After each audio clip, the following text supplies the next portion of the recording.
Bismillahirrahmanirrahim. Assalamualaikum warahmatullahi wabarakatuh. Alhamdulillahirrabbilalamin. Wabihi nasta'in wa ala umuri dunya waddin.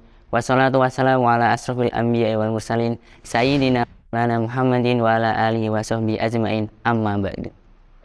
Pertama-tama, marilah kita ucapkan puja dan puji syukur kehadirat Allah Subhanahu wa Ta'ala, karena atas segala karunia limpah nikmatnya kita masih dipertemukan oleh bulan yang penuh kemuliaan ini, oleh bulan yang penuh keberkahan, yaitu bulan Ramadan.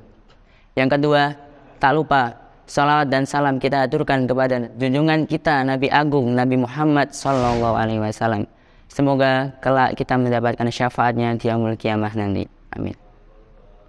Sebagai seorang muslim, selayaknya kita mengetahui makna kemuliaan, selayaknya kita memahami makna kemuliaan dalam melaksanakan setiap ibadah.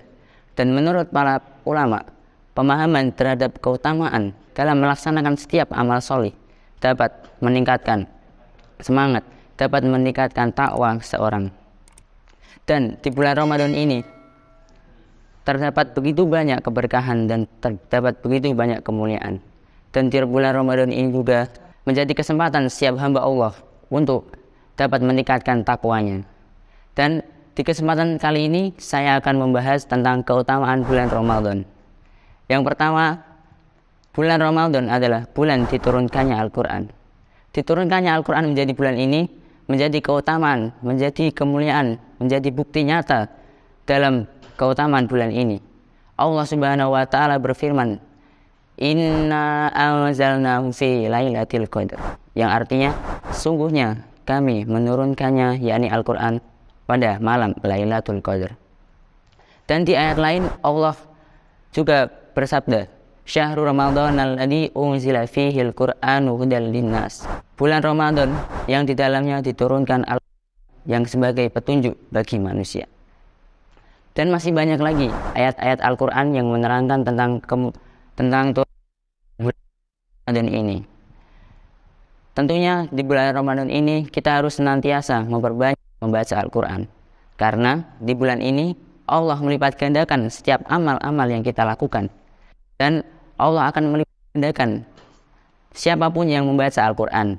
Karenanya satu huruf dalam Al-Quran Allah akan melipat gandakannya menjadi 10 kebaikan, sesuai dalam sabda Nabi Muhammad SAW. An Abdillah ibni Mas'udin radhiyallahu anhu, qala Rasulullah SAW, Man qara'a harfan min kitabillahi ta'ala falahu hasanatun wal hasanatu bi asrin amsalihha. La aqulu alif lam mim harfun, walakin alifun harfun wa lamun harfun wa mimun harfun. Rawahu Abu Isa Muhammad bin Isa At-Tirmidzi. Yang artinya, barang siapa yang ia membaca satu huruf dari Al-Quran, maka ia mendapatkan satu kebaikan. Dan satu kebaikan itu Allah akan melipat gandakannya menjadi 10 kebaikan. Dan Rasulullah tidak bersabda alif lam mim itu satu huruf, tetapi alif itu satu huruf, lam itu satu huruf, dan mim satu huruf.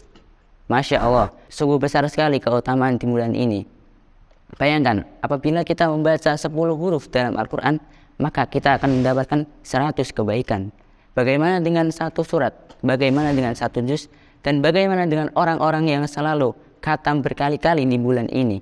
Masya Allah. Maka dari itu, jangan sampai kita meninggalkan kesempatan emas ini untuk mengisi umur kita. Yang kedua adalah turunnya malam Lailatul Qadar. Salah satu kemuliaan di bulan ini adalah hadirnya salah satu malam pada malam-malam terakhir, yakni pada malam ganjil di bulan Ramadan.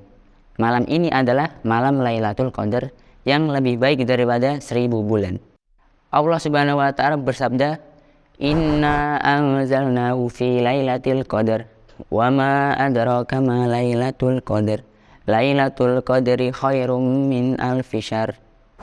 Yang artinya, sesungguhnya kami menurunkannya pada malam Lailatul Qadar. Dan tahukah kalian apa itu malam kemuliaan? Malam kemuliaan adalah malam yang lebih baik daripada 1000 bulan. Pada malam ini juga, yakni pada 10 malam terakhir di bulan Ramadan, Allah Subhanahu wa taala menurunkan Al-Qur'an, dan barang siapa yang ia melakukan kebaikan pada malam ini, maka ia setara melaksanakannya dengan 1000 bulan. Dan sebaliknya, apabila ia melakukan kemaksiatan di bulan ini, ia pun juga setara melaksanakannya setara dengan 1000 bulan. Maka dari itu, kita bisa saja menjadi orang yang beruntung ataupun orang yang merugi. Dan dengan demikian, kita harus selalu berdoa memohon kepada Allah Subhanahu wa taala agar kita selalu diistiqomahkan dalam melaksanakan segala amal ibadah dan dijauhkan dari godaan-godaan syaitan yang menuju kesesatan. Dan kemuliaan yang ketiga adalah bulan Ramadan adalah bulan pengampunan. Pada bulan ini Allah menjadikan fasilitas sebagai penghapusan dan pengampunan dosa apabila kita menjauhi dosa-dosa besar, sesuai dalam sabda Nabi Muhammad SAW yang artinya sholat 5 waktu, Jumat ke Jumat, Ramadan ke Ramadan akan dihapus dosa-dosa di antara masa-masa itu apabila dosa-dosa besar dijauhi. Hadis riwayat Muslim. Melalui berbagai aktivitas kegiatan ibadah, Allah akan senantiasa menghapuskan dosa-dosa kita apabila kita menjauhi dosa-dosa besar. Dan diantaranya kita melaksanakan puasa Ramadan di bulan ini sesuai dalam sabda Nabi Muhammad SAW yang artinya, barang siapa ia melakukan puasa di bulan ini dengan penuh keimanan dan mengharap pahala dari Allah Subhanahu wa taala, maka akan diampuni dosa-dosanya yang telah lalu.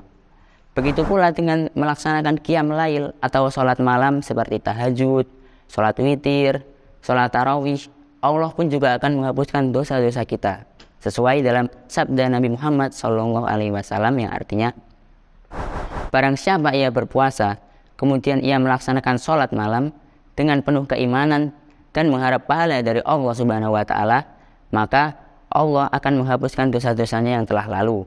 Hadis riwayat Muslim. Maka dari itu, pada kesempatan Ramadan kali ini, jangan sampai kita meninggalkan segala kesempatan-kesempatan emas ini. Jangan sampai Ramadan datang dan pergi begitu saja tanpa ada usaha dari diri kita untuk semaksimal mungkin meraihnya dengan melaksanakan segala amal ibadah, melaksanakan segala amal solih. Maka dari itu, semoga di bulan Ramadan ini bisa menjadi bulan Ramadan yang lebih baik dari bulan-bulan sebelumnya, dari segi hal ibadah, dari segi amal solih, dan dalam segi kebaikan lainnya. Semoga Allah selalu mengistiqomahkan kita dalam segala amal kebaikan, dan semoga Allah selalu menjauhkan kita dari perbuatan-perbuatan zalim. Wallahu a'lamu bishawab. Mungkin cukup sekian yang dapat saya sampaikan. Apabila ada tutur kata yang kurang berkenan di hati, saya mohon maaf. Sekian. Wassalamualaikum warahmatullahi wabarakatuh.